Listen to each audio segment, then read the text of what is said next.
Spirit of love, we pause in the stillness to rest for a moment, to quiet ourselves so that we can feel what stirs within. Each breath draws us closer to the pulse of life, and with each exhalation, we make room for something new. May we find in this gathering the comfort of those who care. May we encounter patience along our growing edges and compassion in our most tender spots. Here, may we find the inspiration and encouragement we need to face our challenges and nurture ourselves. And in the presence of suffering across the globe, may we redouble our efforts to practice kindness where we are, with the hope that the light of our actions travels like the light of faraway stars. May our gestures of compassion and generosity seed possibility. May we walk humbly with one another, choosing reconciliation over resentment as we try to live right-sized. When life presses in and shifts us off balance, when pain assails us, when frustration mounts, may the rhythm of our breath steady us and bring us back to a place of gratitude.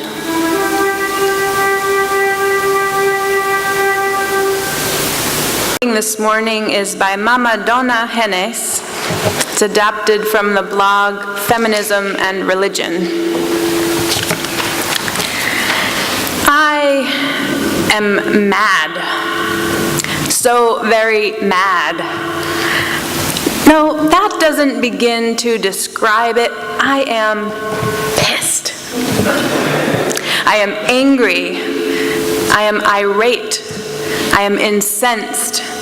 I am outraged, I am enraged, I am livid. Of course I am angry. How can I not be? My anger is far-reaching and inclusive. Every virulent expression, be it verbal, physical, cultural, political, or armed, of religious hatred, xenophobia, racism, classism, ageism, homophobia, sets my teeth on edge, as does witnessing shockingly common displays that range from disregard to disrespect to downright mean, nasty disdain. Every fracking pipeline, oil spill, contaminated river, felled forest, wildfire, melting iceberg, radiation leak, GMO'd apple, dead bee, poached animal, endangered species, and cancer patient stirs my wrath. Every hungry, homeless, terrified, traumatized refugee and GI incites my furious, protective, tiger mother ire.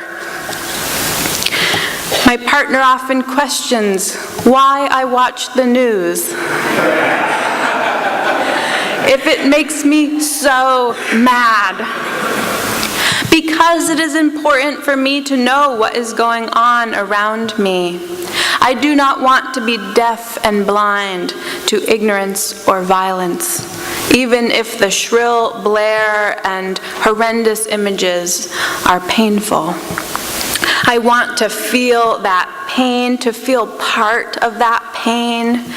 I want to accept any culpability on my part for perpetuating pain and peril through disregard, denial, laziness, or depression. Depression is the flip side of anger. Women are uncomfortable with anger. We are frightened of anger directed at us for very real reasons, but we are most scared of our own anger. We have been raised to be good girls, after all, to be sugar and spice and everything nice. Yeah, right. I think of my anger as righteous indignation. It spurs me to react, to respond, to resist, to rebel. My fury is the fuel that fires my fiercely impassioned efforts toward the defense of Mother Earth and all her exquisite creations and creatures. Hell may have no fury like a woman scorned, but when women standing together side by side, autonomous, proud, and empowered, can create heaven on earth.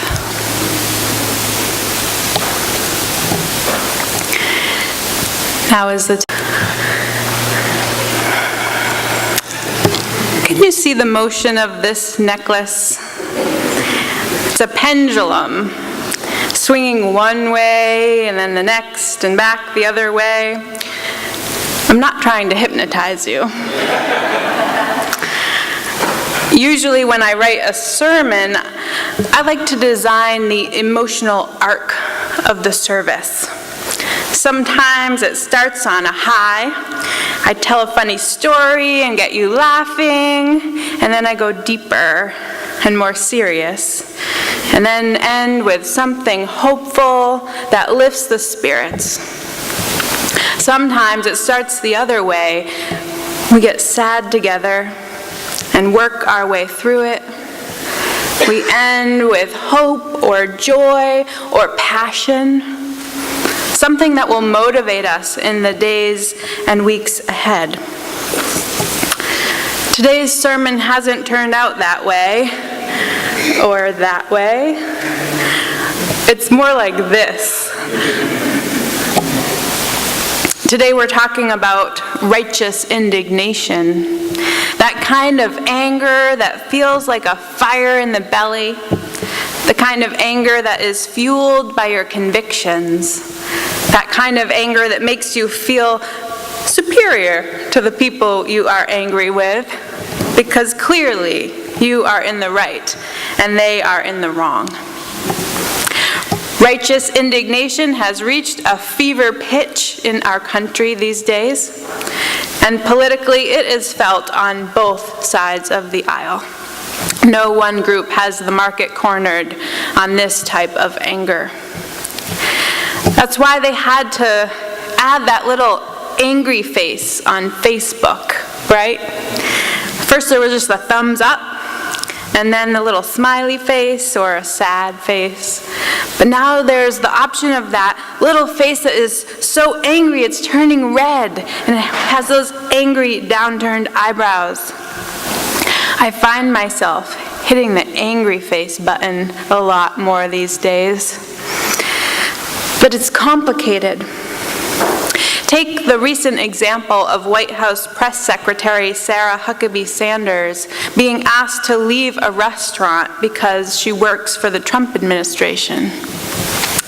Stephanie Wilkinson, no relation, owner of the Red Hen in Lexington, Virginia, was faced with a dilemma when she realized who was dining in her restaurant. I'm not a huge fan of confrontation, Wilkinson said. I have a business and I want the business to thrive. But this feels like the moment in our democracy when people have to make uncomfortable actions and decisions to uphold their morals. She actually took a vote amongst her staff to see if they wanted to serve Sanders or ask her to leave. Several Red Hen employees are gay, she said. They knew Sanders had defended Trump's desire to bar transgender people from the military. The This month they had all watched her evade questions and defend a Trump policy that caused migrant children to be separated from their parents. "Do you want me to ask her to leave?" Wilkinson asked her staff. They said yes. In an article entitled "Sarah Huckabee Sanders and the Lost Art of Shunning," journalist Jennifer Rubin writes, "It's not altogether a bad idea to show those who think they're exempt from personal responsibility that their actions bring scorn, exclusion, and rejection. If you don't want to provoke wrath," she says, "don't continue to work for someone who practices cruel treatment of others." She's got a point. So at this point, shunning is looking kind of good, right? Our outrage and expressions of it are a way of standing behind our most deeply held beliefs. And why shouldn't we use whatever power we have, including the right as a business owner, not to serve someone in order to stand up for our deeply held beliefs?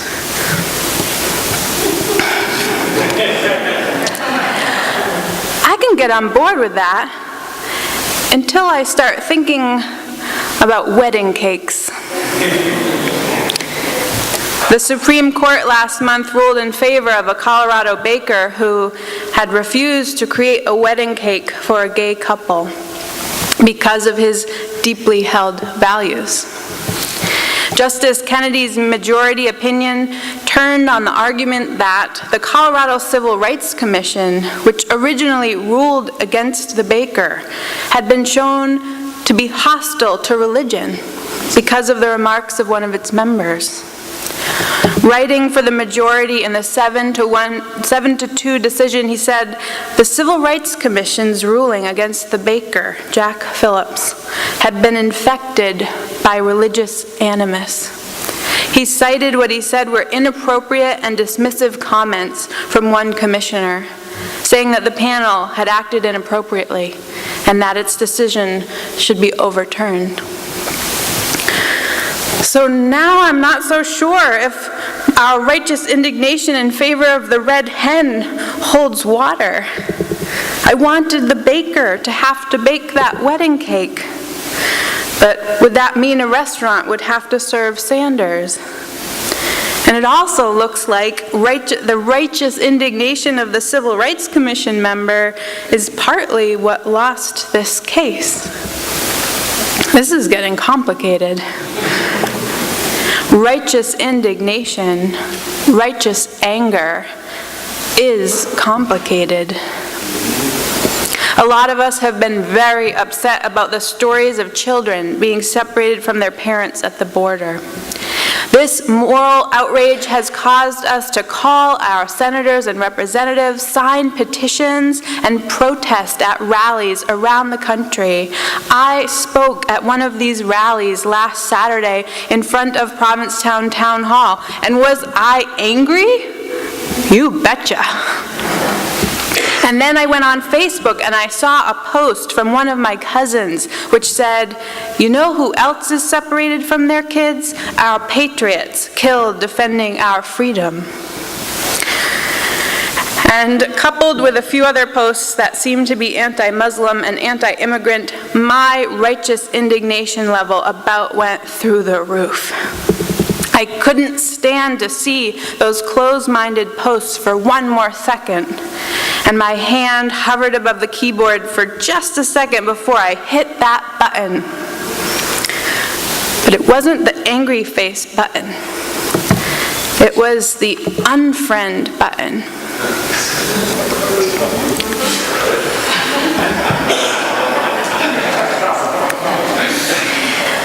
In 2009, Bill Bishop wrote a book called The Big Sort.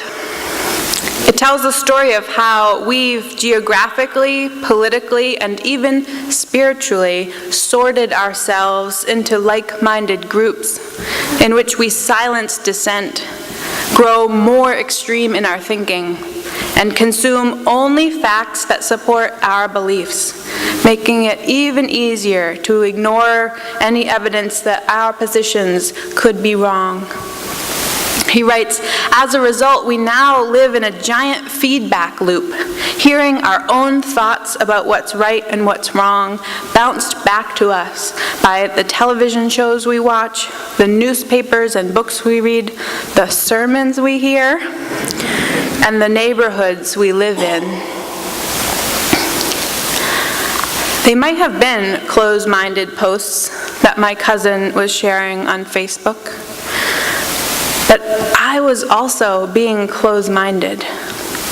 My mind and my heart had closed to any further discussion with someone who thinks differently than me. It's not like I think I'm going to change my mind about this immigration policy or stop working to fight it. But am I so threatened that I can't even read the opinions from the other side of the issue? A friend of mine said recently that he intended to stay engaged with his brother, who has way more conservative viewpoints than him, because he is family and he loves him, but also because maybe if they keep talking, his brother will at least get to hear his perspective and think about it. If he cuts him out, then what? Then he is only surrounded by people who think like him, and there is no nuanced conversation. There is only the black and only the white. My cousin, who posts about how we need to take care of our veterans and not illegals, is the same cousin who drove 9 hours to be at my gay wedding, and who works every day in rural America to make sure that poor families have enough clothing for their kids. My cousin is a good person. A good person who thinks differently than I do. A person who thinks there is not enough. And if we give something to them, there won't be enough for the people I love. And I was letting my anger get so in the way that I wasn't even able to share my perspective in return. Not even the little angry face. Until my friend said that thing about his brother, and I remembered that thing about the big sort and the silos that we live in. And so I went on Facebook and I refriended my cousin, and I found that post about, you know who else is separated from their kids? And it still made me mad. But this time, I pictured my cousin in the car, driving all that way for my wedding. And I wrote a comment. I see things a little differently, cousin, I said. I think we can have compassion for our military families, police families, and immigrant families. I don't think our compassion has to end at the border. These are children. You always have fought so hard for children. I'm sure you have enough love and compassion in your heart for these kids too. Your recent posts about illegals and Muslims have been making me sad. Like you, I work to support the poor and disenfranchised in our country. This past year, I have been raising foster kids. And yet my heart also breaks for the children at the border being kept in cages. Can't we have compassion for both? And you know what? I want to tell you that my cousin wrote back and that it was the beginning of a beautiful conversation, but I can't. This is never going to be one of those happy ending sermons. And the truth isn't that gratifying. My cousin didn't say anything back. I don't even know if the comment was read. But I do know I felt a tiny bit better about my behavior. And just when I was beginning to feel a teensy bit morally superior, and just when I was patting myself on the back a little bit for this morning's sermon description, which, by the way, says Sunday, July 8th, is it just me, or has the whole country become addicted to the adrenaline of righteous indignation? This morning, we'll look at how jumping to outrage misses the stepping stones of real dialogue. We'll talk about how this has influenced national politics, and we'll sit with each other as we inventory our own inclinations toward self-righteousness. So, I was well on the way to writing one of these. And then I listened to Maxine Waters. First elected in 1991, Representative Waters is one of the longest-serving black women in Congress. In the past 2 years, she has increasingly adopted the mantle of resistance against the Trump administration. She refused to attend Trump's inauguration, and she boycotted the State of the Union address. She's also known for pushing back against Fox News host Bill O'Reilly when he insulted her appearance. And this is what Maxine Waters is saying. If you see anybody from that cabinet in a restaurant, in a department store, at a gasoline station, if you get out and you create a crowd and you push back on them and you tell them they're not welcome anymore, anywhere. Those remarks have been at the center of a weeks-long controversy about civility in politics. Republicans have strongly condemned her remarks. President Trump has tweeted about them. Even some Democrats have distanced themselves, while other Democrats have criticized those critics. Waters has received death threats.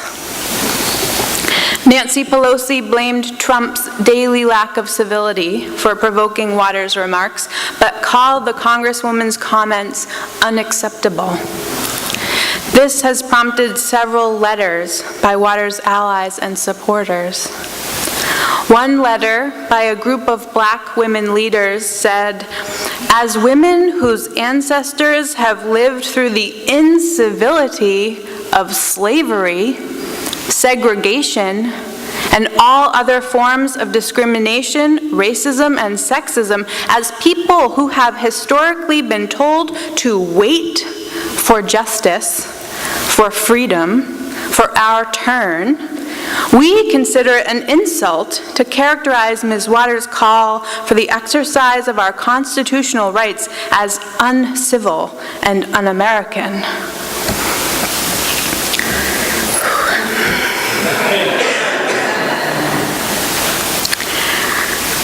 I'll be up front that anger often makes me uncomfortable.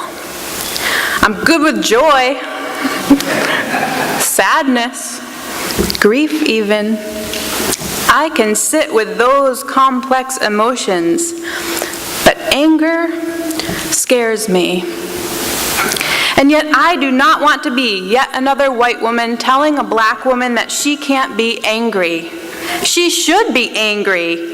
And part of this pendulum swinging back and forth is me needing to learn the positive side of anger, as well as dissecting the negative side. Harriet Lerner is a psychologist who wrote the book, The Dance of Anger. Anger is not just a bad or deconstructive human emotion, she writes. Rather, it is an essential source of power and strength. It can give us the courage to speak out and take a stand, or simply to identify that something is not right. Anger, when used constructively, is an important vehicle for personal and political change. It can encourage us to say, this is who I am. This is what I believe. This is where I stand. These are the things I will no longer do or tolerate. Learning to use anger productively, she says, is the key. And there are two main pitfalls around anger. One is avoiding anger and conflict at all costs. We are the peacemakers, the accommodators, the steadiers of rocked boats. Or we may do the opposite. We get angry with ease, angry all the time. We get caught in an endless cycle of fighting, complaining, and blaming that only makes things worse. Anger is a signal that something is not right, she says, but it doesn't tell us specifically what is wrong, or with whom, or how to solve the problem.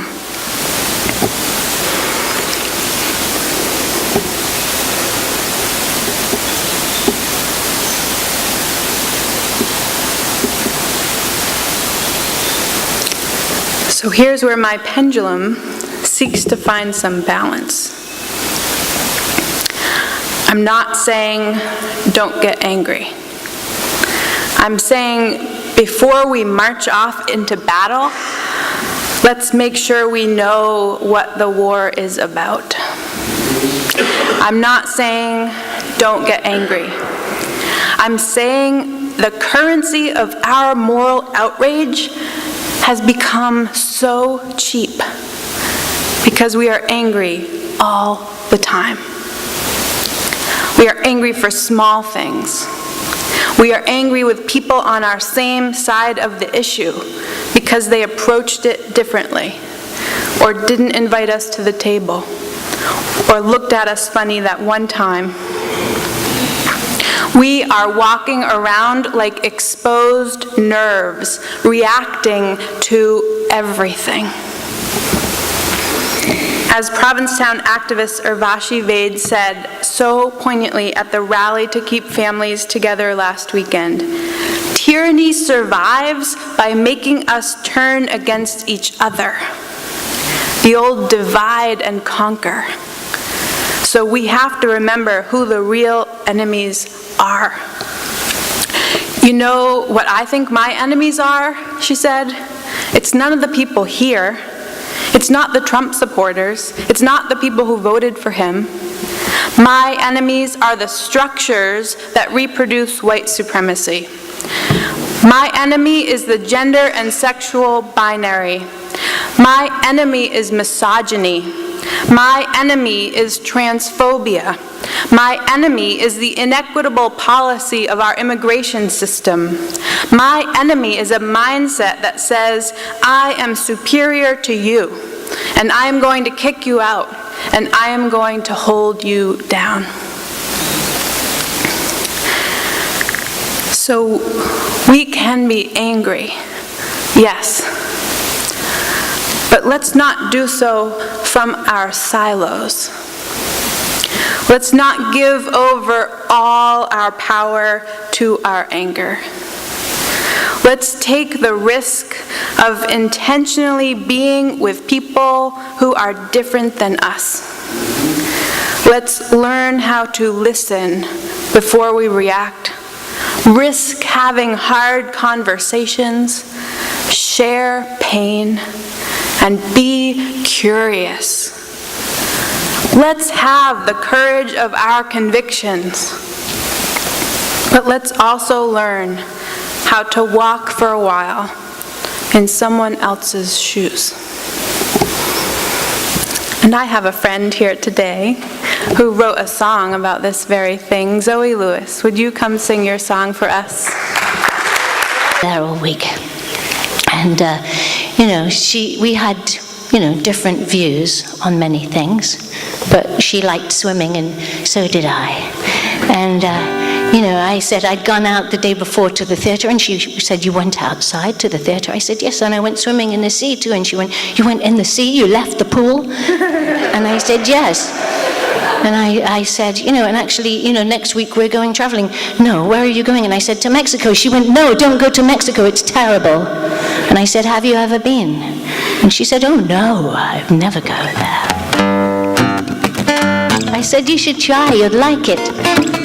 Take a dip in the sea, too. 'Cause it seems like we're getting a whole lot of trouble, 'cause everybody's living in their own little bubble. Close your eyes and the country falls. I've always liked bridges better than walls. Some like blue and some like red, and some like to watch Fox News in bed. Swallowing the Kool-Aid, it's so clear. I'd rather be ruled by love, not fear. These shoes, try on these shoes. Try on these shoes, somebody else's shoes. Try on these shoes. Try on these shoes. Before you talk, take a walk in somebody else's shoes.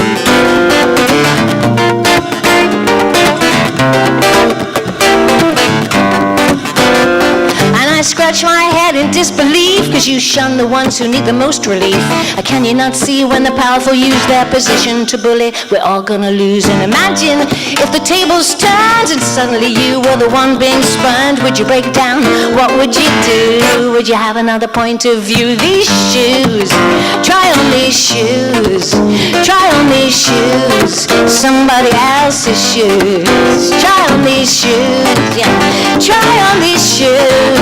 Before you talk, take a walk in somebody else's shoes.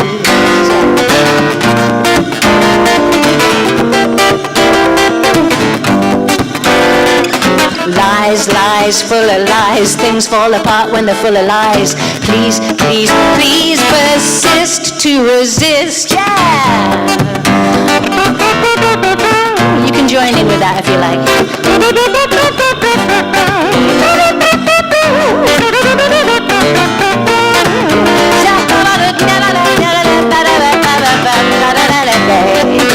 Hello everybody, we come first.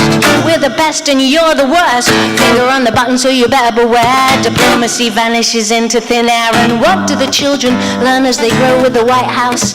Whiter than snow. Step out your box, open your eyes. Try on shoes of a different size. These shoes, these shoes. Try on these shoes, somebody else's shoes. Help me out. Try on these shoes. Try on these shoes. Try on these shoes, somebody else's shoes. Try on these shoes. Try on these black shoes. Try on these gay shoes. How about these women's shoes? Try on these shoes. Try on these shoes. These Mexican shoes. These Muslim shoes. Yeah. These trans shoes. Try on these shoes. Try on these shoes. Try on these shoes. Try on these shoes. These shoes.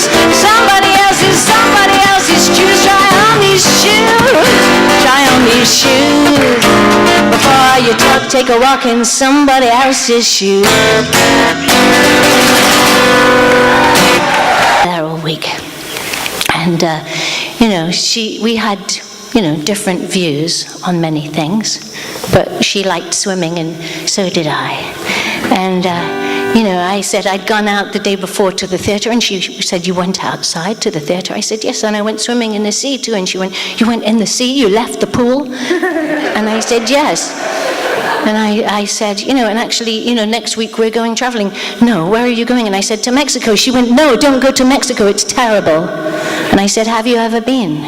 And she said, oh no, I'd never go there. I said, you should try, you'd like it. Take a dip in the sea, too. 'Cause it seems like we're getting a whole lot of trouble, 'cause everybody's living in their own little bubble. Close your eyes and the country falls. I've always liked bridges better than walls. Some like blue and some like red, and some like to watch Fox News in bed. Swallowing the Kool-Aid, it's so clear. I'd rather be ruled by love, not fear. These shoes, try on these shoes. Try on these shoes, somebody else's shoes. Try on these shoes. Try on these shoes. Before you talk, take a walk in somebody else's shoes.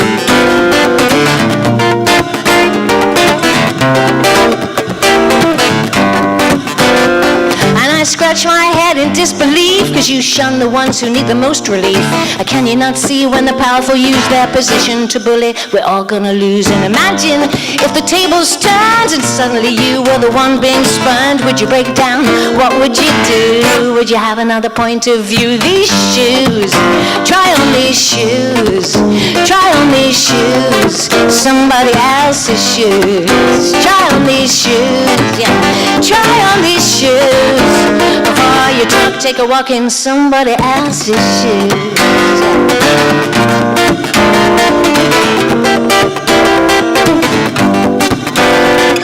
Lies, lies, full of lies. Things fall apart when they're full of lies. Please, please, please persist to resist. Yeah. You can join in with that if you like.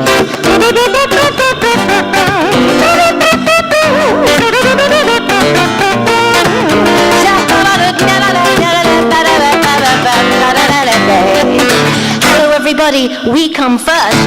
We're the best and you're the worst. Finger on the button, so you better beware. Diplomacy vanishes into thin air. And what do the children learn as they grow with the White House? Whiter than snow. Step out your box, open your eyes. Try on shoes of a different size. These shoes, try on these shoes. Somebody else's shoes. Help me out. Try on these shoes. Try on these shoes. Try on these shoes, somebody else's shoes. Try on these shoes, try on these black shoes, try on these gay shoes. How about these women's shoes? Try on these shoes, try on these shoes. These Mexican shoes, these Muslim shoes, yeah, these trans shoes. Try on these shoes, try on these shoes. Try on these shoes, try on these shoes. These shoes, somebody else's shoes. Try on these shoes. Try on these shoes. Before you talk, take a walk in somebody else's shoes.